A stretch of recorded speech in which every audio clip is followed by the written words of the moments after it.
Madame, c'est bonjour. Bonjour à tous et merci d'être encore des nôtres ce matin. C'est la dernière édition de la semaine de la revue des Grandes Unes. La presse est donc disponible dans les kiosques ce matin. La nouvelle expression a un seul titre, donc musulman, avec une image de Mimi Mefo et donc bouche muselée, fermée carrément. C'est ce qu'on dit dans la presse, dans ce journal. Et le messager de ce matin ne rate pas l'occasion de revenir également sur le même sujet, parlant donc de droit à l'information. Le régime impose la terreur au Cameroun, donc on peut lire en page 6. Et le journal parle également à l'aube du nouveau septennat. Le pouvoir de Yaoundé transpire la peur. C'est ce que propose également le messager de ce matin. Et puis l'Œil du Sahel parle donc de Boko Haram qui enlève donc 7 enfants à Tika. Et en même temps, on parle aussi de la journaliste Mimi Mefo incarcérée à la prison de Nebel.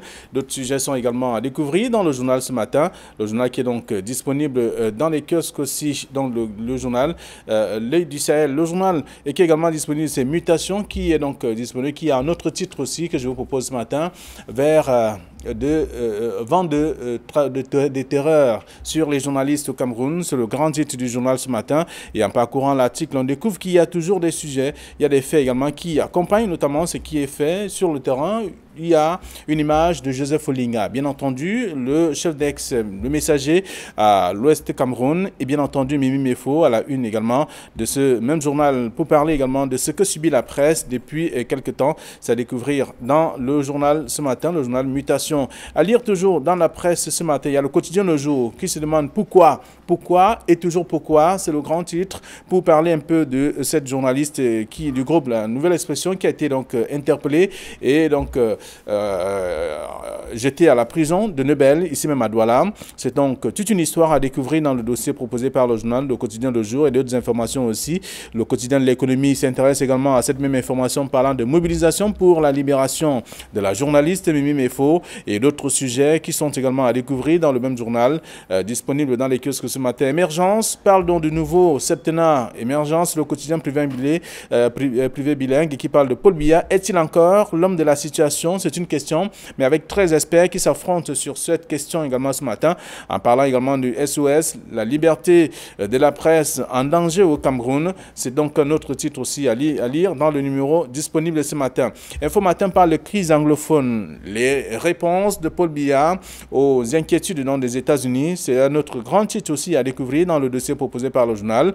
Quelques jours seulement après sa prestation de serment, il est revenu sur les faits qui intéressent également la jeunesse et les Camerounais en particulier pour la situation qui se déroule donc dans les régions anglophones, à lire dans le dossier proposé par le quotidien Info Matin de ce matin.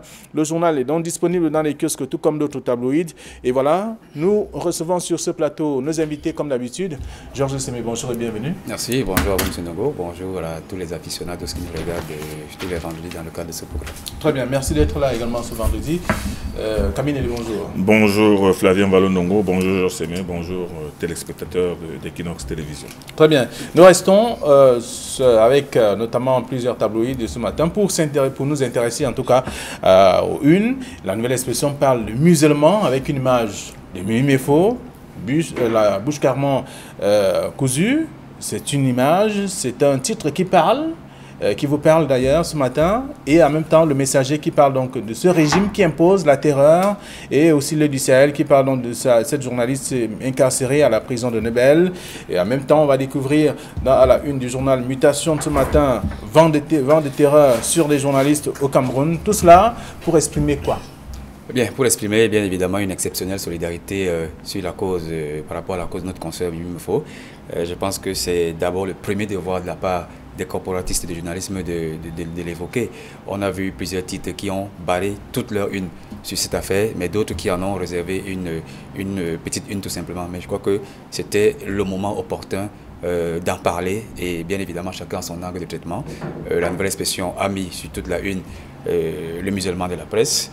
Le messager a parlé des droits à la liberté, le régime impose la terreur, alors que Mutation a parlé de vent de terreur sur les journalistes. Je crois que nous faisons d'abord ce premier pas. Qui demande pourquoi, simplement. Voilà, nous faisons d'abord ce premier pas en soutien à la cause de notre consoeur qui, faut-il le rappeler, est encore aujourd'hui écroué en détention provisoire à la prison centrale de Nebel, en attendant la première audience qui aura lieu le 12 novembre prochain. Alors, donc, elle vient de passer sa deuxième nuit Kaminele, et la presse s'empare carrément de ce sujet. Chaque tabloïd est allé de sa sensibilité pour traiter de cette question. Ben, la presse, à travers les titres de ce matin, on lit la consternation, on lit le soutien, on lit la révolte aussi de la presse qui ne comprend pas comment une consoeur a pu être arrêtée de manière aussi sommaire et immédiatement incarcérée à la prison de Nobel, menottes aux mains. Vous imaginez une femme à qui l'on met menottes au poignet?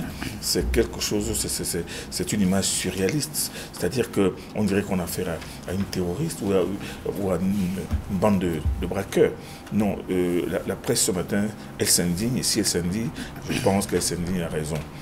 Moi, hier, vous vous souvenez, Flavien Valondongo, nous avons été les premiers à en parler dans notre revue des grandes unes du matin, parce que nous avions l'occasion, nous avions la primeur, nous étions les premiers. Aucun journal n'en avait parlé, puisque l'incarcération s'était passée la nuit, mais nous avions dit tout ce que nous pensions de cette arrestation spectacle et de cet emprisonnement tout simplement spectaculaire. Bon, nous nous posons tout simplement des questions. Est-il opportun de mettre une journaliste connue, réputée comme celle-là, en prison pour un délit qui lui-même demeure discutable? Parce que ici, nous ne sommes pas là pour faire la plaidoirie de ce dossier, pour commencer à décortiquer ce dossier à charge ou à décharge, mais nous savons très bien qu'au-delà de tout ce qui est dit par le texte officiel, il se fait que Madame Mefo a plaqué un poste qui venait d'une agence parlant justement de cette attaque. Et de l'autre côté, elle a placé la version du ministre de la Défense. Donc, moi je pense qu'à ce niveau-là, on ne peut ne pas parler d'équilibre de l'information. Maintenant, si on estime qu'il fallait frapper par l'exemple, ok, c'est ceux qui sont là pour appliquer la loi, ils n'ont qu'à l'appliquer. Mais moi j'ai posé une question hier. L'opportunité de l'arrestation de Mimi Mefo pour un délit nouveau, dans un contexte nouveau. Ce délit sur le terrorisme, sur la cybercriminalité, c'est un texte nouveau. Et moi je pense que pour l'appliquer, il aurait fallu qu'il y ait une sorte d'opération pédagogique, de convoquer un après l'autre tous ces journalistes cybernétiques pour leur dire que voici à quoi vous vous exposez. Et ensuite même, à ce moment-là, sévir, mais vous sévissez directement. Et contre qui? Contre une fille. Vous l'envoyez en prison, sans sommation. Au lendemain, 2 jours après la prestation de serment du chef de l'État, qui parle de liberté, qui parle d'accompagnement des jeunes, qui parle de nouvelles perspectives, qui parle de nouvelles prospectives. Et maintenant, ça va faire le tour du monde. C'est en train de faire déjà le tour des journaux et des réseaux sociaux. Ça va faire le tour du monde. Ça va faire le tour, ça va mobiliser toute la presse du monde entier. Ça va mobiliser tous les avocats du monde entier. Ça va mobiliser l'attention des chefs d'État même. Et qu'est-ce qui va se passer finalement? C'est le président de la République qui va être sous pression de toutes ses forces et sous pression aussi de ses pairs de la communauté internationale. Pour quelqu'un qui vient de prêter serment pour un nouveau mandat, pour lequel le peuple camerounais et même l'opinion internationale lui accorde une présomption de bonne foi par rapport au discours qu'il a fait. Moi, je pense que ça démarre plutôt mal et que ce sont ses collaborateurs qui auraient dû se dire que si on arrête cette fille, est-ce que cela va aider le chef de l'État? Moi, je pense que l'arrestation, l'incarcération de cette fille et tout le ramdam que cela provoque et va provoquer pendant des semaines et des semaines, moi, je ne pense pas que ça pourrait aider Paul Biya. Alors, très bien. Lorsqu'on lit également dans la presse ce matin, le Messager principalement, on parle, il y a des réactions que je vous invite à découvrir. Par exemple, celle du professeur Maurice Kamto qui demande simplement la libération de Mimi Mefo.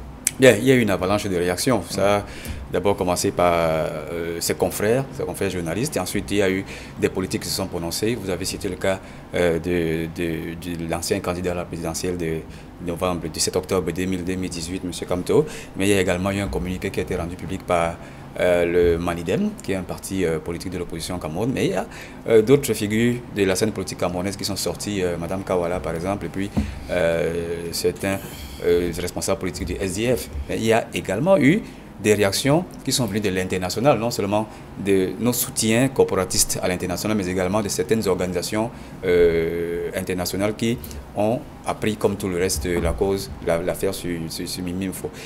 Je pense que il s'agit d'une avalanche de réactions qui devrait quand même interpeller le gouvernement sur la démarche qui a été entreprise. D'abord sur la forme. Je pense que le spectacle qu'on a vécu où Mimi Mefo était menotté est très mal venue pour ma part, parce qu'elle a quand même, d'abord en tenant un report de sa comparution, elle a manifesté sa bonne foi de ne pas se dérober à son devoir de se présenter à la Légion de gendarmerie du littoral. Donc, c'est injustifié qu'on la menotte comme si elle préparait une certaine fuite. Toujours sur la forme, je pense qu'on peut s'interroger également sur l'opportunité de la saisine du tribunal militaire, parce que lorsque on se réfère aux faits qui sont extrêmement précis, propagation de fausses nouvelles mensongères susceptibles de nuire aux autorités publiques et à la cohésion nationale, outrage au corps constitué et aux fonctionnaires, incitation à la révolte contre le gouvernement et aux institutions. Tous ces faits sont adossés sur le code pénal. Donc, ils peuvent tomber sous le coup du droit commun et être connus par un tribunal de droit commun et non par le tribunal militaire. Donc, je crois que la démarche qui sera prochainement engagée par les avocats de Mimi Mefo, c'est de chercher les éléments factuels pour déclarer incompétent le tribunal militaire et peut-être, pourquoi pas, chercher d'obtenir sa libération sous condition pour qu'elle comparaisse libre. Et maintenant, dans le fond également, nous pouvons nous interroger sur le 2 poids 2 mesures qu'il y a sur le traitement qui est effectué à l'endroit de certains journalistes qui travaillent pour certains organes qui ont pignon sur rue, mais qui excellent également pour les mêmes motifs qui sont aujourd'hui reprochés à Mimi Mefo. On s'interroge sur le pourquoi de ce que le tribunal n'est pas souvent saisi pour incriminer ses confrères, et quand c'est d'autres médias, on est prompt à effectuer cette incrimination. Donc, il y a un ensemble de questions qui s'imposent aujourd'hui et certainement qui ont suscité cette avalanche de réactions dont vous avez évoqué tout à l'heure. Mais puisque l'affaire est en instance, il faut quand même rappeler que Mimi Mefo est encore présumée innocente et qu'il appartient désormais à la personne qui est au demandeur, qui est le commissaire du gouvernement près le tribunal militaire de Douala, d'apporter les preuves conséquentes de la culpabilité de Mimi Mefo. Et on espère également que la constitution de tous ces avocats aura également les preuves, d'abord pour obtenir sa libération, ensuite pour obtenir l'incompétence du tribunal militaire, mais également pour atténuer la peine qui sera, on ne le souhaite pas, qui sera prononcé contre Mimi Mefo. Très bien. Bien entendu, il y a des réactions, puisqu'on parle des réactions également. Dans la nouvelle expression, il y a par exemple Maître Alice Com, qui est porte-parole des avocats de Mimi Mefo, qui fait savoir que le Cameroun a signé un engagement de ne pas traduire en civil devant un tribunal militaire. Vous connaissez l'engagement de Maître Alice Com pour les causes les plus nobles dans ce pays, et surtout pour les libertés. Et Maître Alice Com a été la dernière à accompagner Mimi Mefo jusque dans sa prison, dans sa cellule à la prison centrale de Newbel. Maître Alice Com énonce un certain nombre de dispositions légales qui démontrent tout simplement que Mimi Mefo n'a pas accompagné. D'ailleurs, vous savez, c'est une brillante avocate.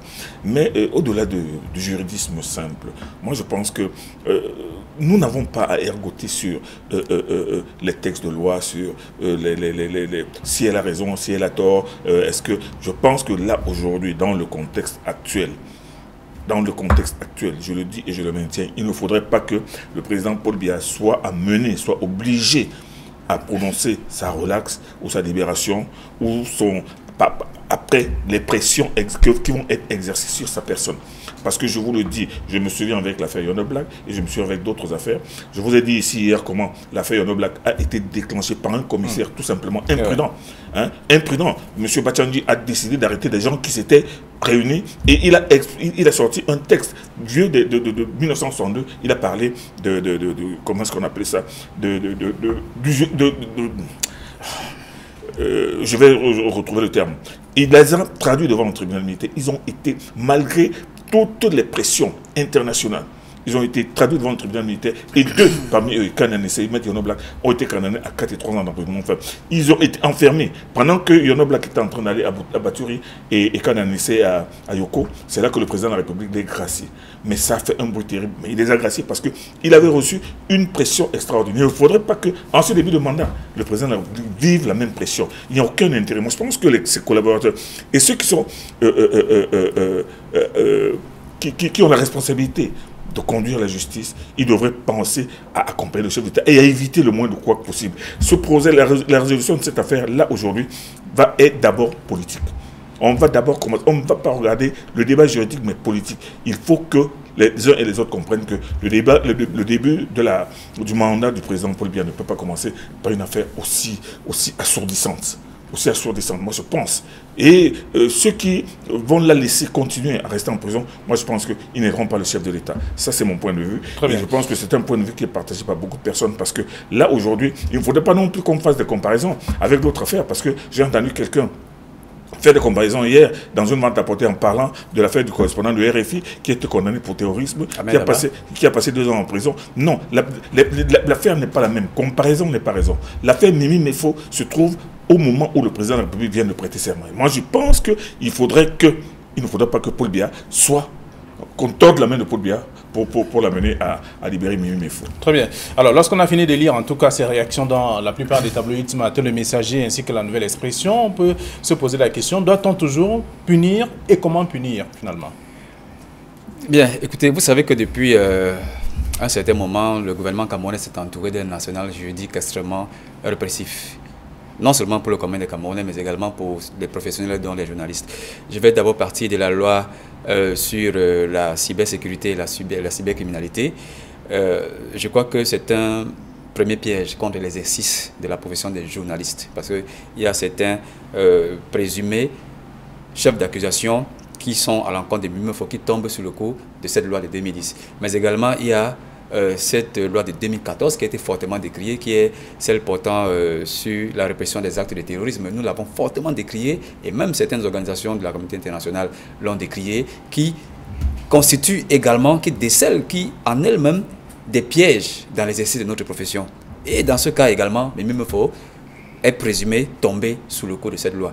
Mais il y a une autre loi de 2016. Bon, ça ce n'est pas une loi, c'est le nouveau code pénal. Le nouveau code pénal qui est pris ici en référence par le ministre de la Communication en ses articles 113 et 154 sur la propagation des fausses nouvelles mensongères, et la nuisance, les atteintes aux corps constitués et au gouvernement.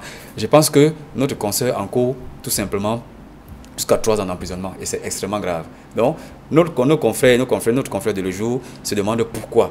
Pourquoi? Bien évidemment parce que l'État s'est entouré aujourd'hui d'un arsenal juridique qui décèle des pièges dans l'exercice de la profession des journalistes. Autant on peut incriminer cette démarche, on peut la récriminer, mais autant il faut parfois de temps en temps appeler au professionnalisme et à l'éthique déontologique de certains confrères qui ne sont pas censés ignorer la loi, comme le dit le dicton en droit.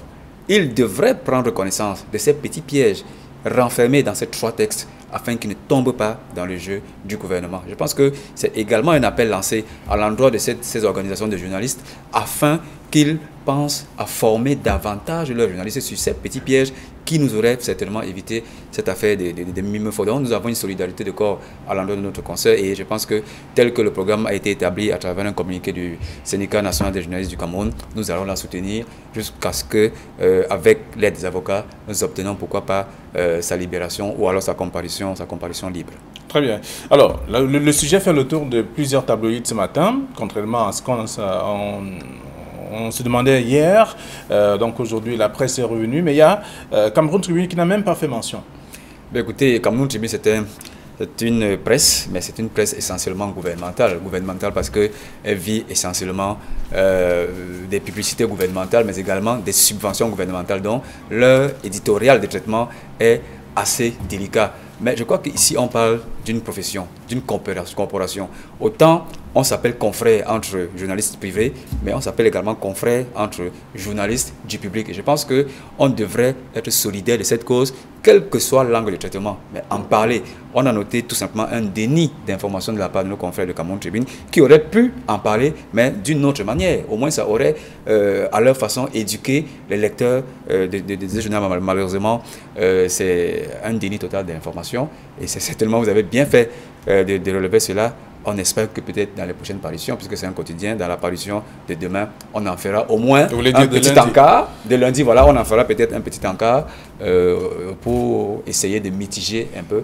l'information relative à Mimefo. Je ne sais pas, Georges, mais si vous donnez une leçon de journalisme ou de ligne éditoriale à Cameroun Tribune, mais vous connaissez la ligne éditoriale de Cameroun Tribune, c'est celle de toujours parler des trains qui arrivent à l'heure et d'éviter le moins possible de parler des trains qui n'arrivent pas à l'heure.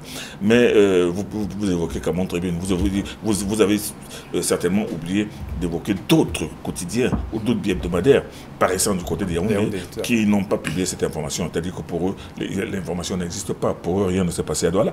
Donc c'est une question de ligne éditoriale que nous devons leur concéder. Mais moi, je pense que dans une affaire aussi grave, il est important que tout journaliste s'interroge sur les tenants et les aboutissants de cette affaire. Et de deux, il faudrait bien que l'on comprenne qu'aujourd'hui, la presse elle-même, la profession de la presse est menacée justement par cette cyberpresse, ce cyberjournalisme, où l'on retrouve une faune d'individus que l'on appelle des lanceurs d'alerte qui balancent n'importe quoi. Voilà donc les gens en réalité. Ou des journalistes engagés ou activistes. Voilà. Et ils s'autoproclament journalistes engagés, journalistes activistes et tout ça, qui balancent toutes sortes de fake news, écoutent toutes sortes d'accusations dans les journaux. Moi, je pense que c'est avec des gens comme cela que la répression aurait dû continuer, aurait dû commencer, pas par une faible femme.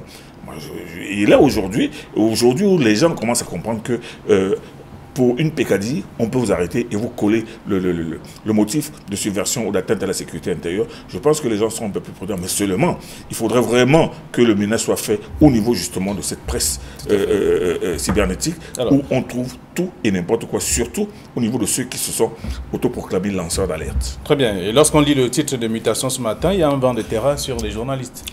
Oui, c'est inquiétant parce que en dehors de l'affaire Mimefo, il y a eu notre confrère qui est inquiété du côté de Bafoussam, Joseph Folinga, qui est le correspondant du journal Le Messager de ce côté, qui, pour un chef d'accusation qui est extrêmement différent de celui de Mimefo, Rébellion, est aujourd'hui appelé à comparaître, cette fois-ci libre, devant les autorités judiciaires compétentes de cette région.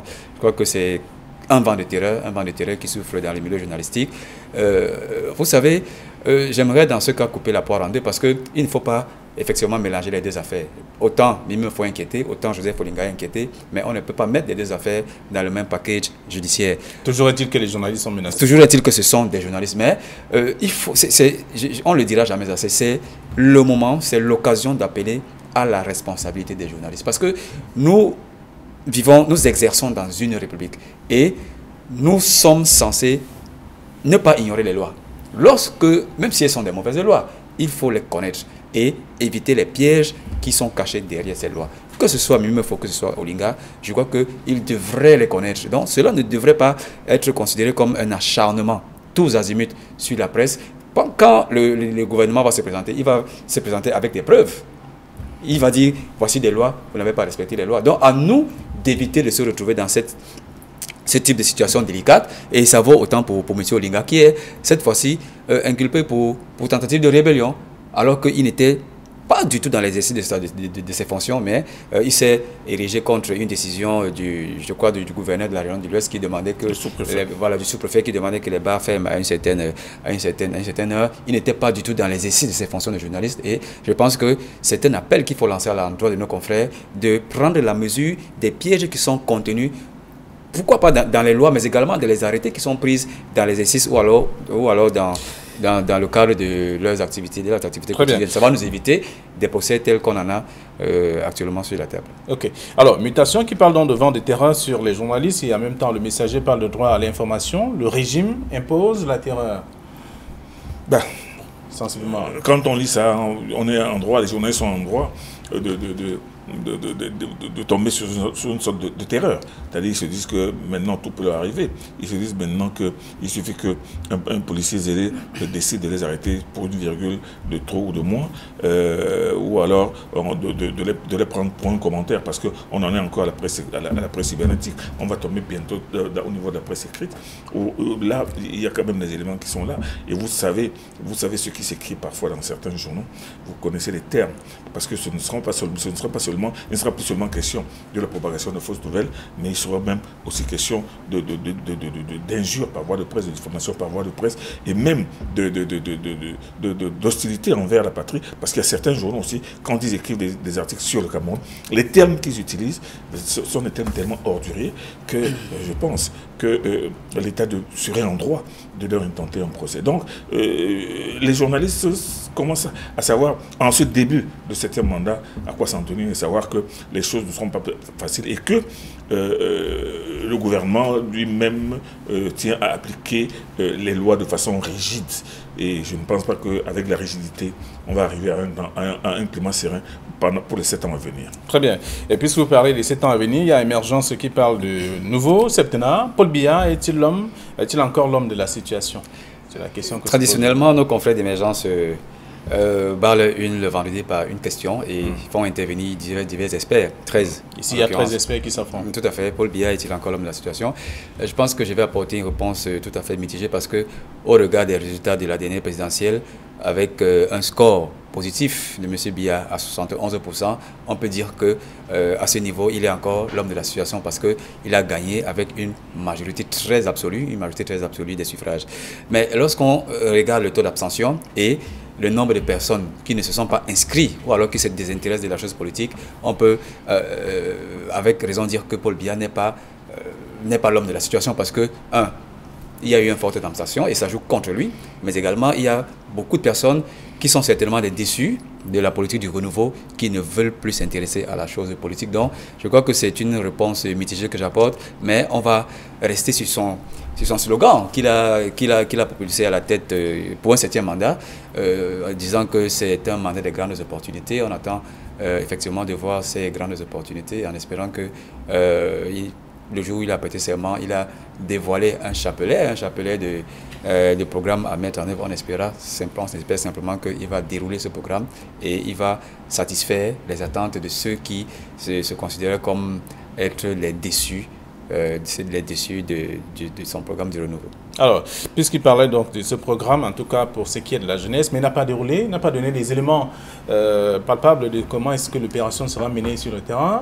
Ce sont les membres du gouvernement qui vont gérer la suite. Ou alors, avec cette question, est-il encore l'homme de la situation? Mais ce n'est pas à moi qu'on a posé la question. On a posé la question à 13 experts. Et il suffit d'acheter le journal pour être au parfum de la réponse et des postures de ces différents experts. Mais la question que des personnes beaucoup moins dures sont tentées de poser, c'est de se demander qu'est-ce que Paul Biya va faire de sa victoire.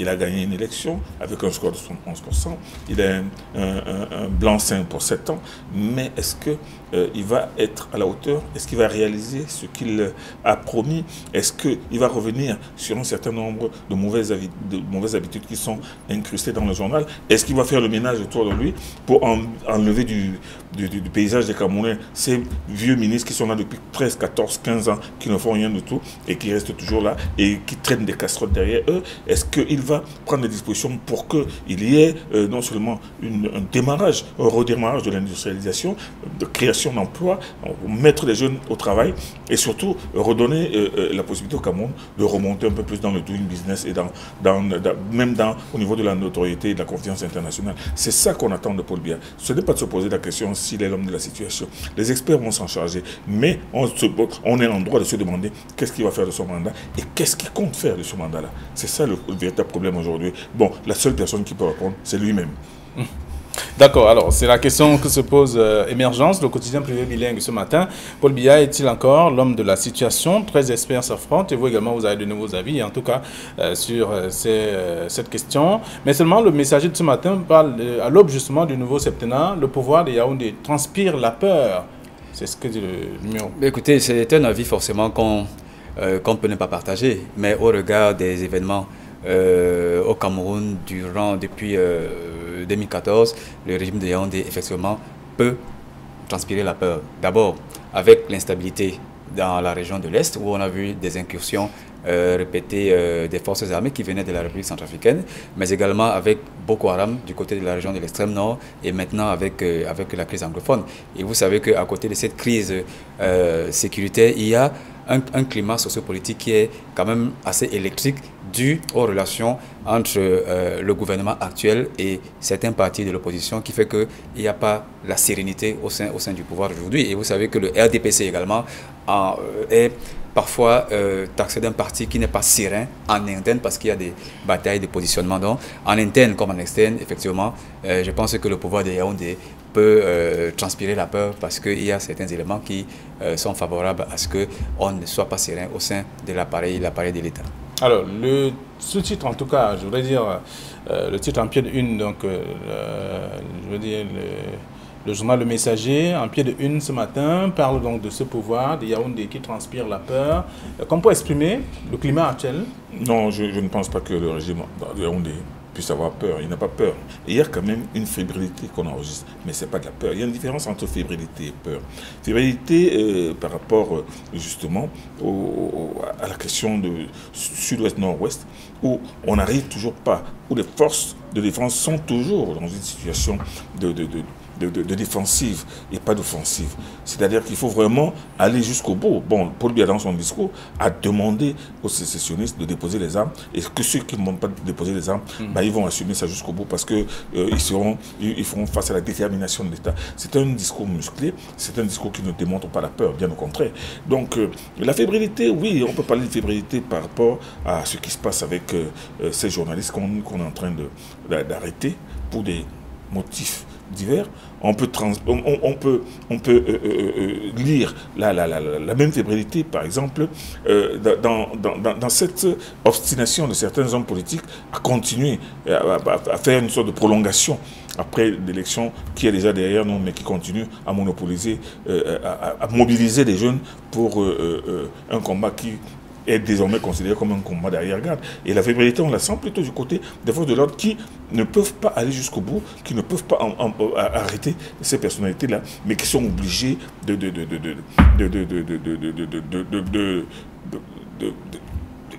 d'essayer de calmer la situation pour éviter justement des clashs un peu trop.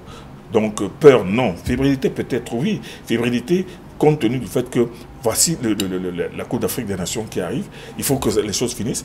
On ne donne pas l'impression qu'il y a une fébrilité, mais on sent que la pression devient de plus en plus forte parce qu'il y a toujours du retard. Ce retard doit être comblé le plus tôt possible.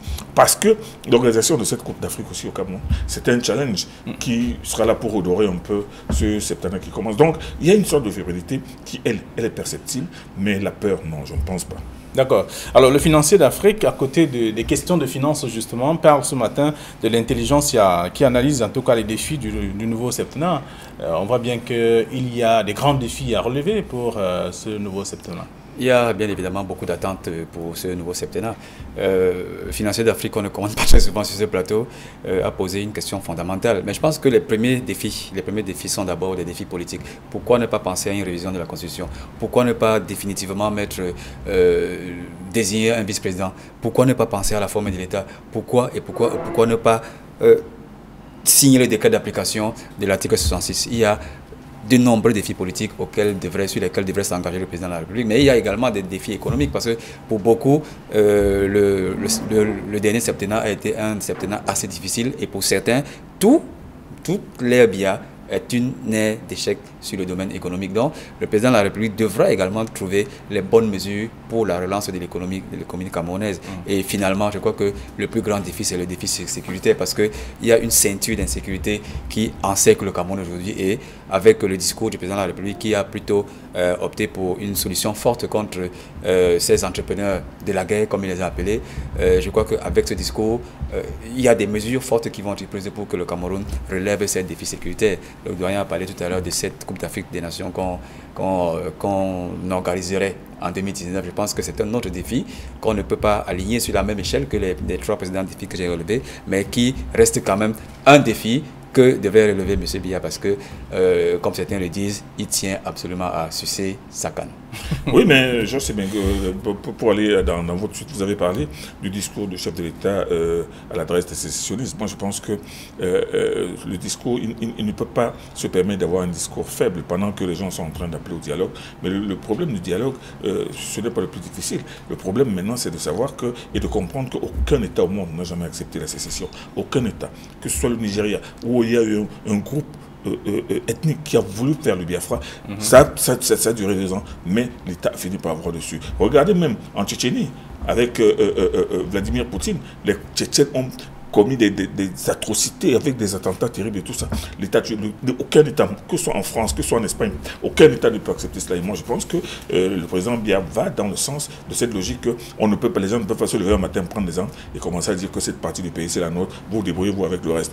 Donc, le dialogue, non, le dialogue n'est pas fermé. Et je pense que le dialogue est une option qui est ouverte, puisque la réunion du cardinal Toumi va se tenir, mais sur le plan de la question sécessionniste, je pense que le chef de l'État est resté droit dans ses bottes et droit dans la logique de tout chef d'État de ne pas se laisser intimider par un groupe de personnes qui prennent des armes pour s'arroger une partie du pays. Très bien. Alors, je voudrais rappeler simplement que la presse est largement revenue sur le cas Mimi Mefo ce matin. Donc, les lecteurs vont découvrir le traitement qui a été réservé donc, à ce sujet dans la plupart des tabloïds. Donc, je vous souhaite déjà de passer un très bon week-end, surtout sans excès, et avoir une pensée en tout cas pour Mimi Mefo qui a passé déjà 2 nuits en tout cas à la prison de Douala, de Nebel à Douala. Donc, nous sommes de tout cœur avec elle. On va beaucoup prier pour elle. Pour ce qui nous concerne, on espère revenir vendredi prochain sur ce plateau libre. Très bien. Merci. Bon week-end à vous, chers téléspectateurs, et à lundi.